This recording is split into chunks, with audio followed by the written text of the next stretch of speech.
사도신경 하심으로 2021년도 10월 12일 화요일 온라인 아침 기도에 하나님께 올려드리겠습니다. 전능하사 천지를 만드신 하나님 아버지를 내가 믿사오며 그 외아들 우리 주 예수 그리스도를 믿사오니 이는 성령으로 잉태하사 동정녀 마리아에게 나시고 본디오 빌라도에게 고난을 받으사 십자가에 못 박혀 죽으시고 장사한 지 사흘 만에 죽은 자 가운데서 다시 살아나시며 하늘에 오르사 전능하신 하나님 우편에 앉아 계시다가 저리로서 산자와 죽은 자를 심판하러 오시리라. 성령을 믿사오며 거룩한 공회와 성도가 서로 교통하는 것과 죄를 사하여 주시는 것과 몸이 다시 사는 것과 영원히 사는 것을 믿사옵나이다. 아멘. 찬송가 436장 찬송하시겠습니다.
하나님 아버지 감사합니다. 오늘도 또 새로운 하루를 시작하게 하시고 오늘도 주님께서 말씀을 통해서 부어주시는 은혜를 덧입고 살아갈 수 있도록 저희들을 불러주셔서 감사합니다. 주님 부르심에 순종함으로 주 앞에 엎드려 싸우리. 주님 이 시간에도 말씀을 통해서 선한 길로 인도해 주셔서 저희를 어떠한 세상의 유혹에도 결코 우리가 넘어가지 아니하고 흔들리지 아니하고 온전히 주님만을 신뢰하는 믿음의 삶을 살아가는 복된 하루가 되게 하여 주옵소서. 감사드리오며 우리 주 예수 그리스도의 이름으로 기도드리옵나이다. 아멘. 자, 이 아침에 하나님이 주시는 말씀은 어제 이어서 오늘은 갈라디아서 3장 19절부터 29절까지 말씀 보겠습니다. 자, 화면을 보시면서 우리 함께 19절부터 합독하시겠습니다. 그런즉 율법은 무엇이냐? 범법함으로 더하여진 것이라 천사들을 통하여 한 중보자의 손으로 베푸신 것인데 약속하신 자손이 오시기까지 있을 것이라. 그 중보자는 한편만 위한 자가 아니나 하나님은 한 분이시니라. 그러면 율법이 하나님의 약속들과 반대되는 것이냐? 결코 그럴 수 없느니라. 만일 능히 살게 하는 율법을 주셨더라면 의가 반드시 율법으로 말미암아 쓰리라. 그러나 성경이 모든 것을 죄 아래에 가두었으니 이는 예수 그리스도를 믿음으로 말미암는 약속을 믿는 자들에게 주려 함이라. 믿음이 오기 전에 우리는 율법 아래 매인 바 되고 계시될 믿음의 때까지 갇혔느니라.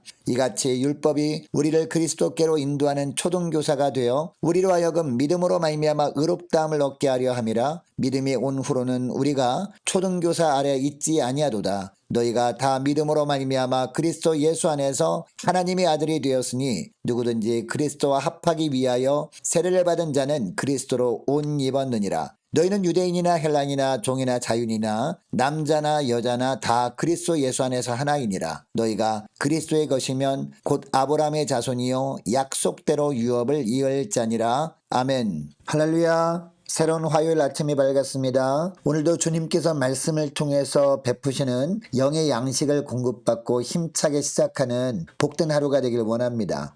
여러분, 우리가 태양빛 아래서 다니다 보면 당연히 그림자가 생기게 되어 있죠. 여러분, 이때 실체는 뭡니까? 그림자가 아니라 나입니다. 그림자는 나라는 실체, 빛이 비침으로 생긴 것에 불과하거든요. 빛이 사라지게 되면 자동적으로 없어지는 것이 그림자입니다. 그러므로 이 그림자에는요, 능력이 없습니다. 진정한 능력은 실체인 사람에게 있는 것이죠. 여러분, 율법과 복음도 이와 마찬가지입니다. 실체는 율법이 아니라 복음입니다. 사람들이 이 복음을 알도록 객체 역할을 하는 것이 율법입니다. 그러므로 율법에는 능력이 없습니다. 진정한 능력은 복음에 있습니다. 당시 갈라디아 교회 성도들은 이미 이 복음을 접한 사람들이었습니다. 복음의 능력도 경험해 보았던 사람들이었습니다. 그러니까 실체인 복음을 누리고 있으면서 다시 그림자를 붙들려고 하고 있었던 겁니다. 여러분, 실체가 있는데 그 실체를 외면하고 그림자를 붙들려고 하다 보면 어떻게 될까요? 자칫 실체도 놓치게 되고 말지 않겠습니까? 율법과 복음과의 관계도 마찬가지입니다. 실체는 복음입니다. 율법은 복음의 필요를 알게 해주는 그림자에 불과합니다. 그러니까 그림자격인 율법을 붙들고자 하면 실체인 복음을 놓칠 수 있는 거죠. 여러분, 구약에 나오는 아브라함 때부터 계속 성경에 강조하는 것이 있습니다. 하나님의 약속은 믿음으로 받는다는 겁니다. 그런데 여러분이 이처럼 약속을 믿음으로 받는다면 한 가지 의문이 있어요. 약속을 믿음으로 받는다면 굳이 율법이 필요 없을 텐데 왜 율법을 주셨느냐는 겁니다. 여러분, 인간이 믿음을 받기에 충분히 성숙했다면 시시콜콜 율법의 조항들은 필요도 없었을 겁니다. 그런데 인간은요, 죄인들이었습니다. 쉽게 넘어지는 자들이었습니다. 그래서 그들은 하나님을 더 알아야 했습니다. 선과 악의 기준을 율법을 통해서 알아야 했습니다. 또 그들이 율법을 통해서 알아야 할 것이 있었습니다. 그들은 땅에 사는 피조물에 불과하다는 사실입니다. 반면에 하늘에는 창조주 하나님이 계시다는 사실을 백성들은 율법을 통해 늘 확인해야 했습니다. 여러분, 그래서 이스라엘 백성들은 율법 앞에만 서면 위대하신 하나님에 비해서 자신들의 모습이 얼마나 비참하고 초라한 존재인지 알게 되었습니다. 그래서 자신들은 하나님만을 신뢰할 수밖에 없는 연약한 자이구나, 이것을 깨닫게 되었습니다. 그리고 하나님만을 신뢰하는 자들에게는 하나님께서 얼마나 놀라운 사랑을 베푸신지도 율법을 통해서 알게 되었습니다. 그러니까 여러분, 하나님께서 율법은 왜 허락하셨다는 겁니까?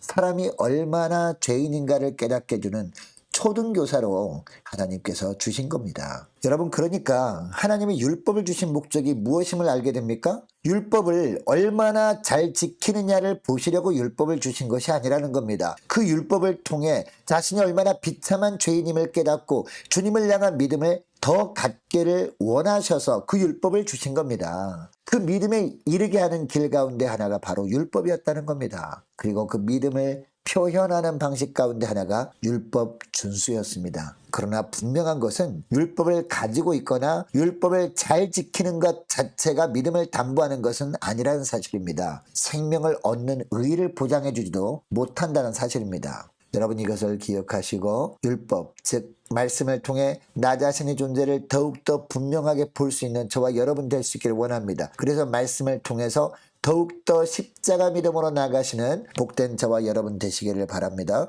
또한 여러분, 율법의 특징은요, 제한적이라는 겁니다. 예수님이 오실 때까지만 한시적으로 주어진 것이 바로 이 율법이라는 거죠. 여러분, 구약 성경에 나와 있는 율법들을 보면 그 안에 하나님의 성품들이 다 나와 있습니다. 그리고 거기에는 하나님의 뜻도 다 잘 나와 있습니다. 그런데 이 모든 것들이 예수님이 삶 가운데 다 나타나 있습니다. 이런 의미에서 볼 때 사실상 예수님은 율법의 완성이라고 할 수 있습니다. 아니, 율법 자체라고도 할 수 있을 겁니다. 율법 조항들은 그림자일 뿐입니다. 그러니까 실체인 예수님이 오셨는데도 계속해서 그림자인 율법 조항들을 붙잡고 있는 것은요, 매우 어리석은 일입니다. 예수님에 비하면 율법은 초등교사에 불과하기 때문입니다. 예수님께로 나가는 길을 안내하는 길 안내자에 불과한 것이 바로 율법입니다. 그러므로 그리스도를 믿는 자들은 이제 구원을 위해서 율법을 지킬 필요는 없게 되었습니다. 왜냐? 실체이신 예수님이 오셨기 때문이죠. 실체이신 예수님 안에 거하면 되는 거죠. 여러분, 그렇다고 율법을 무시해도 되는 것은 아닙니다. 예수 믿기 전에는요, 율법이 정죄와 심판의 수단이었거든요. 그러나 예수 그리스도를 구주로 영접한 후에는 율법을 지키는 의미가 달라지게 되는 것입니다. 정죄받기 위해서 율법을 지키려고 하는 것이 아니라 주님이 다스림 안에 거하고 있다는 증거로 율법, 즉 말씀대로 살고자 애쓰는 겁니다. 우리는 예수 그리스도를 주로 영접하면서 하나님 나라 백성이 되었잖아요. 여러분, 오늘날 세계 각 국가들을 보면 국가들마다 정해놓은 법이 있지 않습니까? 이처럼 하나님 나라도 마찬가지거든요. 하나님의 정해놓으신 법이 있습니다. 그 법이 바로 율법, 하나님의 말씀입니다. 그러니까 그리스도인들은 하나님 나라 백성이 되기 위해서 율법을 지키는 자들이 아닙니다. 왜냐? 율법의 요구를 우리가 다 이룰 수도 없고 결국 정죄 아래 놓이게 되기 때문입니다. 율법의 요구를 십자가에서 다 이뤄놓으신 예수님의 은혜로 하나님 나라 백성이 된 자로서 율법을 감사함으로 지키는 겁니다. 그래서 바울은 이 갈라디아서에서 율법과 은혜의 관계를 계속해서 강조하고 있는 겁니다. 여러분, 교회 안에서 그리스도인이냐 아니냐를 나눌 수 있는 근거가 뭘까요? 율법이 아니라 예수 그리스도를 영접했느냐 아니냐, 이것으로 나눌 수 있는 거죠. 예수 그리스도를 영접한 사람은 예수 그리스도와 함께 십자가에 못 박힘으로 과거의 사람들은 다 죽은 겁니다. 그리스도로 옷 입어서 새로운 신분을 얻은 겁니다. 예수님이 오시기 전에는 율법이 있느냐 없느냐, 율법을 지키느냐 지키지 않느냐, 이걸로 유대인과 이방인으로 나누었습니다. 그러나 예수님이 십자가에 죽으시고 부활하신 후부터는 달라졌다는 거죠. 자신이 정과 욕심을 십자가에 못 박았느냐, 아직 자기가 살아있느냐로 나뉜다는 겁니다. 여러분, 우리가 사는 세상에 보면 각양각색의 사람들이 있습니다. 생각이 다릅니다. 피부가 다릅니다. 성향이 다 다릅니다.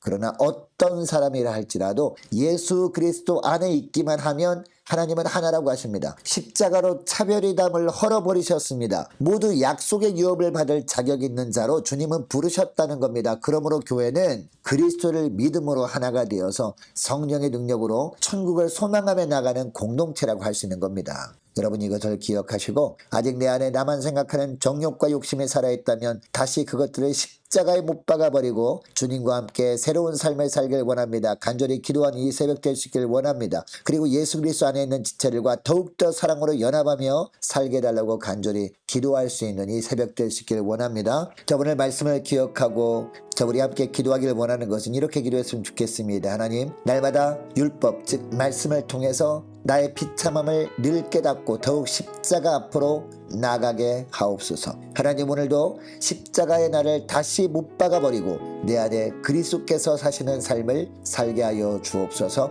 그리스도 안에서 하나 되게 하신 지체들과 더 사랑으로 연합하게 하옵소서. 간절히 기도하길 원합니다. 계속 기도할 것은 많은 환우들을 위해서 기도해 주시기 바라고요. 자, 수능을 앞둔 우리 고3 수험생들과 취업을 앞둔 우리 자녀들과 우리 성도님들 각 가정들을 위해서, 나라 민족의 앞날을 위해서, 교회의 앞날을 위해서 저와 여러분이 가지고 나온 기도 제목을 놓고 우리 함께 기도하길 원합니다. 기도하겠습니다.